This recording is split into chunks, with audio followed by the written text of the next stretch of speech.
Part 1: The House That Whispers. Sarah had always believed her marriage to David was solid. Not perfect, no marriage ever is, but solid. Like the foundation of their two-story colonial in suburban Connecticut, built to withstand New England winters and the test of time. 20 years. 2 decades of shared morning coffee, joint tax returns, arguments about the thermostat, and a son named Jake who was now away at college. They'd survived David's layoff in 2015, her father's death, Jake's teenage rebellion, and even that brutal year when their savings account hit zero and every bill felt like a punch to the gut. They'd made it through all of that together. So why, Sarah asked herself, waking at 3 in the morning with her heart pounding, did their house suddenly feel foreign? It started subtly. Sometime in late September. A faint creak in the kitchen when she knew for certain David was asleep beside her. The jingle of keys in the hallway, though the key rack hung motionless. A chill drafting from the corner of the bedroom accented that very corner where David now spent his evenings, hunched over his iPhone with a half-smile she'd never seen before. Nerves, Sarah told herself, standing by the coffee maker at 6 m, staring at her reflection in the dark window. Just nerves. Age. Probably menopause. I'll get through it. But deep down, she knew it was a lie she was telling herself. Because nerves didn't explain what happened that night. It was a Tuesday. Sarah woke to the sensation that someone else was in the bedroom. Not David. He was snoring beside her, sprawled on his back, accented someone else. She opened her eyes in the darkness and froze. By the door frame, where the hallway light usually cast a faint rectangle on the floor, stood a silhouette. Unclear. Indistinct. A woman's figure. Sarah was certain of it, slender, with long hair, motionless. A trick of the light. A shadow from a tree outside. But there were no trees on that side of the house. Only the bare wall of the neighbor's garage. Sarah's heart slammed so hard she went deaf for a second. Her ears rang. Her hand reached for the bedside lamp, found the switch, clicked. Light flooded the room. David groaned, rolled onto his side.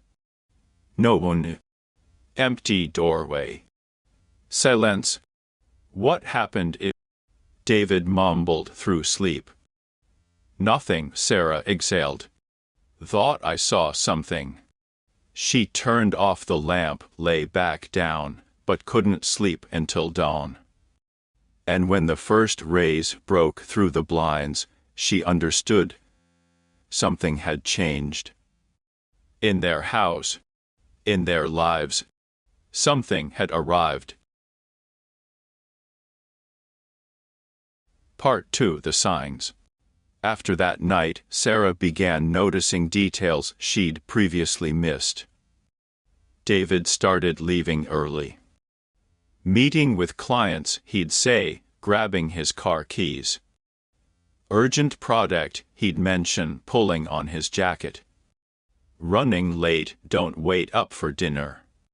He used to always give advance notice. Now accented nothing. Just stated facts and left. The phone.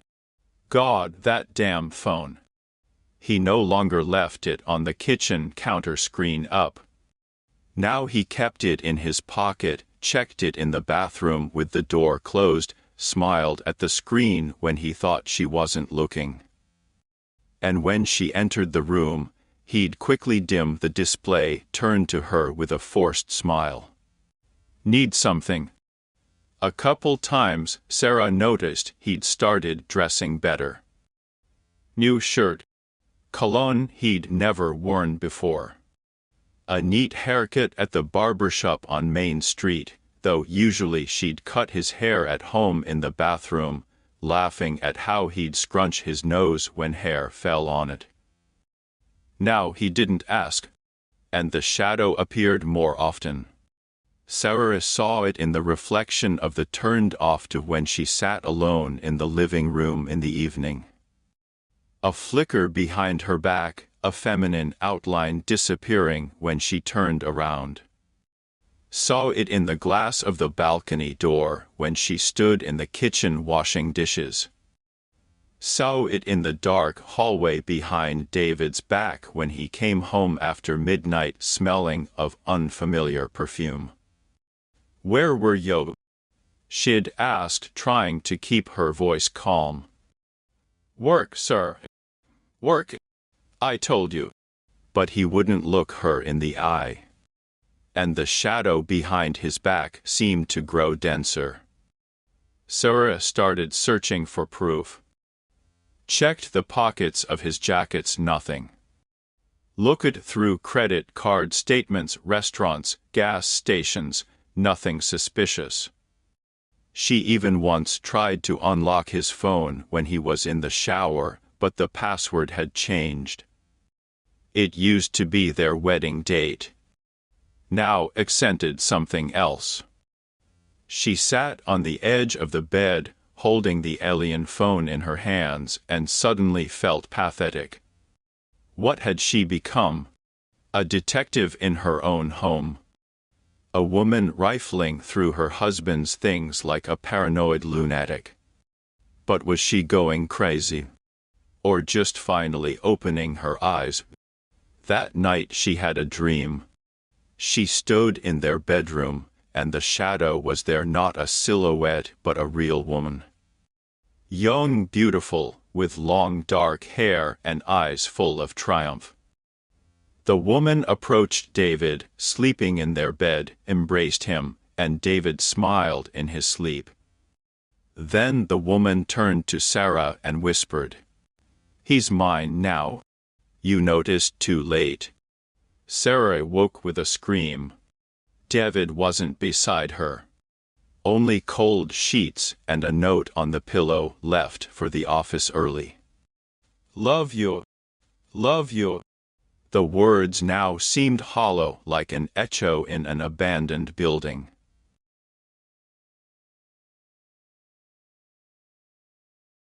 Part 3: The Crack. One night Sarah was awakened by a loud sound. Something had fallen. Heavy with a crash. She sat up in bed, heart pounding. David didn't move beside her, either sleeping too deeply or pretending. Sarah got up, threw on a robe, and stepped into the hallway. Moonlight fell through the foyer window in slanted stripes. On the floor by the wall lay a large frame with a photograph, their family portrait taken 5 years ago on the Cape Cod shore. Sarah, David, and Jake embracing against the sunset. Happy. Whole. Sarah picked up the frame. The glass had cracked. A clean diagonal line crossed the photograph, separating David from her and Jake. A perfectly precise split. Her hands trembled. And then she heard it.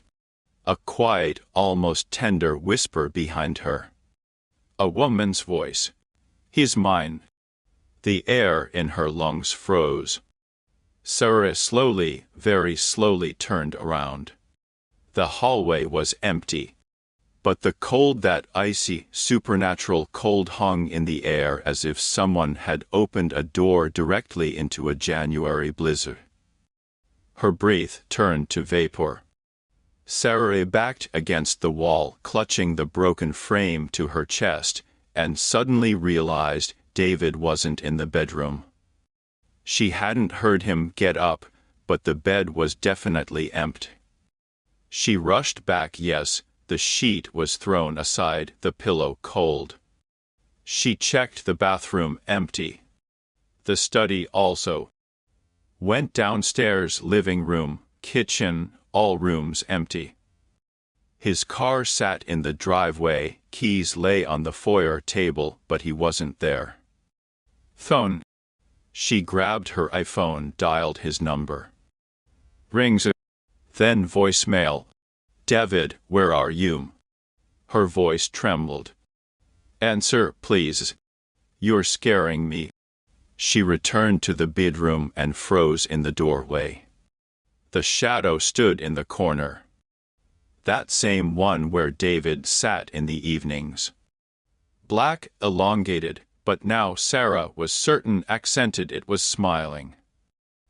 There was no face, no features, but the smile could be felt. Malicious. Triumphant. Who are you? Sarah whispered, leaning her back against the doorframe. What do you want to? The shadow moved. Slowly, smoothly, without steps, just gliding along the wall, alive. It was approaching, and Sarah saw it, eyes flickered in the blackness. Feminine. Bright. The eyes of those who smile at other women's husbands in bars. The eyes of those who take what belongs to you. Sarah didn't remember how she ended up in the bathroom. Only remembered slamming the door, sliding the bolt, and turning on all the lights above the mirror, above the shower, even the night light by the sink. Light. She needed light. She looked at her reflection in the mirror and didn't recognize herself. Her face had grown gaunt, eyes sunken, deep wrinkles etched around her mouth that weren't there a month ago. Gray strands at her temples, which she'd colored just last week, had emerged again as if a year had passed. And then it dawned on her. The shadow was feeding on her. On her fear, her doubts, her silence. Every night when Sarah woke up and said nothing. Every time David lied and she pretended to believe him. Every second she endured, hoped, closed her eyes to the truth, all of it fed the creature that had taken up residence in their home. The more she stayed silent, the stronger the shadow became. Sarah sat on the cold tile floor, wrapped her arms around her knees and cried. Not loudly, quietly, pitifully, the way people cry when they realize they have lost. But somewhere deep inside, beneath layers of fear and pain, something else stirred. Accented a small spark of anger. Warm, alive, real. Part 4. The Return of Light. In the morning David came back. Sarah sat in the kitchen with a cup of cold coffee when she heard the front door open. Footsteps in the hallway. He entered the kitchen, unshaven, rumpled, in the same clothes he'd worn yesterday. Sorry, he said warily, not looking at her. Phone died. Went to Mark's, drank too much, crashed on his couch. Didn't want to wake you. Mark, his old college buddy who'd moved to Boston 3 years ago. A lie. Another lie. Sarah looked at him, at this man she'd lived with for 20 years, born a child with, shared a bed and dreams with, and suddenly realized she barely recognized him. When had he become so foreign? Or had she simply not noticed before? Do you have someone else? She asked. Quietly. Almost calmly. David froze by the refrigerator, not turning around. 1 second. 2. 3. Then he slowly closed the door, but still didn't turn. Sarah, I'm tired. We haven't. You know yourself. Jake left, you're always busy with your things and with mine. We just drifted apart. He didn't answer the question. But the answer was in every word he spoke. And in that moment the shadow appeared again.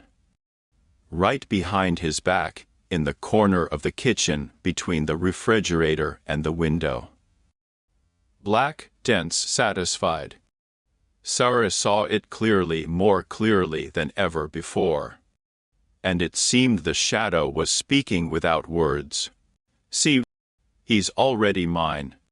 You've lost him. You did nothing, and that's why he's mine. But something clicked inside Sarah. That spark of anger flared brighter. Hot like a candle flame. She remembered her grandmother's words, her grandmother who'd grown up in a small Alabama town and believed in spirits, in the evil eye, in the power of words. Grandmother used to say, "Child, darkness lives where there is no voice. As soon as you speak, it disappears." Sarah stood up, raised her head, looked at David's back and beyond it straight at the shadow. "Leave," she said, firmly, clearly. "Both of you. Get out of my house." David spun around sharply, eyes widening. "What? Sarah, what are you talking about?" But she wasn't looking at him. She was looking at the shadow. And the shadow trembled, shrank, dimmed as if someone had doused it with water. The edges blurred. "I said get out." Sarah's voice grew stronger. "I know you're here. I know what you feed on. But I won't stay silent anymore. Won't be afraid anymore. I don't need you. This house is mine. My life is mine. And I'm taking it back." The shadow shuddered as if from wind and suddenly dissolved. Simply vanished like smoke. David stood with his mouth open, staring at his wife as if she'd lost her mind. "Sarah, you need to rest. Maybe see a doctor." "I don't need a doctor," she replied coldly. "I need honesty. But you can't give that. So pack your things and leave. You have an hour." "Sarah." "1 hour, David." She turned and walked out of the kitchen, went upstairs to the bedroom, closed the door. Sat on the bed and trembled, not from fear, but from adrenaline, from that strange relief that comes when you finally speak the truth aloud. Downstairs a door slammed. A car started. The sound of the engine faded away. Silence. Sarah stood, walked to the window, and looked out. David's car disappeared around the corner. The street was empty. Autumn leaves swirled in the wind. She returned to the bedroom and looked around. The corner where the shadow had always stood was just a corner. Ordinary, bright, with a cobweb under the ceiling that needed cleaning. No cold. No whispers. The first night Sarah spent alone. Real silence, not oppressive but liberating, filled the house. She lit candles in the living room, white ones, vanilla-scented, and sat on the couch, wrapped in a blanket, sipping chamomile tea. The house no longer whispered. It simply breathed, as a house should breathe, with the creak of floorboards, the sound of wind in the chimney, the ticking of the antique clock on the mantelpiece. For the first time in months, Sarah felt space. Freedom. And herself alive, strong, unbroken. She thought about David. About what he would choose. Would he return? Would he ask forgiveness? Would he find the honesty to explain everything? Or would he simply disappear as the shadow had disappeared? But strangely, she almost didn't care. Because for the first time in a long time, she felt whole without him.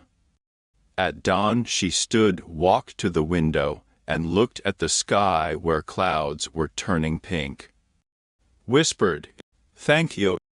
Not to God, not to the universe, to herself. for finding the strength to speak, for not allowing the darkness to swallow her whole. And the house became bright, not from the sun, from relief. Epilogue. 3 months passed. David did indeed leave for that woman, a colleague from the office, as it turned out later. Zara filed for divorce. The process was unpleasant but quick. The house remained hers. Jake came home for winter break, and they spent Christmas week together, decorating the tree, cooking dinners, laughing over old photos. "Mom, you look different somehow," Jake said one evening, looking at her with a smile. "Younger, maybe. Happier." Sarah smiled. "Just getting more sleep." But that was only part of the truth. The real reason was that she no longer lived in fear. Didn't wait for footsteps in the darkness. Didn't listen to the whisper of lies. Sometimes, late in the evening, when she sat in the living room with a book, it seemed something flickered in the corner. A shadow. But now Sarah wasn't afraid. She simply raised her gaze, looked directly there, and said, "There's no place for you here." And the shadow would disappear. Because darkness only lives where it's allowed to. Where people stay silent, endure, close their eyes. And Sarah no longer stayed silent. The lesson: the most terrifying thing isn't the shadow in the house, but the shadow we grow ourselves from our fears, our silence, our unwillingness to see the truth. Lies, waiting, self-deception, this is the darkness that feeds on our strength, drains life, turns us into ghosts in our own homes. But truth, even bitter, even painful, sets us free. It returns our voice. It returns our light.